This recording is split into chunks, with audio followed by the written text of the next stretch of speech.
হে আসসালামু আলাইকুম এভরিওয়ান। তো আজকে আমাকে একটা পার্সেল পাঠিয়েছিল হেনা বাই সাবিয়া ইনস্টাগ্রাম আইডি থেকে। উপরে আমি এখানে আইডিটা মেনশন করে দিচ্ছি, তোমরা গিয়ে ভিজিট করতে পারো। বোনটি আমাকে এখানে পাঠিয়েছিল দুটো চকলেট, একটা ছিল পার্ক আর একটা ছিল ক্যান্ডি, আর সঙ্গে ছিল দুটো অর্গ্যানিক হেনা আর একটা নেল কোন। তার সাথে ছিল একটা কিউট মতো লেটার, যেটা বোনটি নিজের হাতে আমার জন্য লিখেছিল। থ্যাংক ইউ সো মাচ বনু। আর এখানে ছিল মেহেন্দিটা লাগানোর পদ্ধতি। অনেকজনই জানে না অর্গ্যানিক মেহেন্দি কিভাবে কতক্ষণ রাখতে হয়, কিভাবে প্রসেস।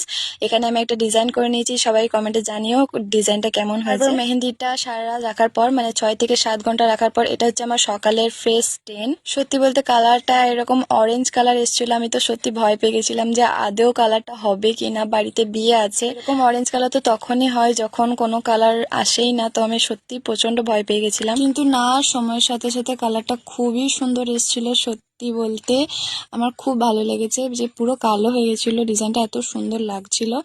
আর আমি ভেবেছিলাম তো কালারই আসবে না। খুবই সুন্দর কালার এসেছিল। তোমরা যদি কেউ অর্ডার করতে চাও তাহলে বোনকে গিয়ে ডিএম করতে পারো। Bye bye.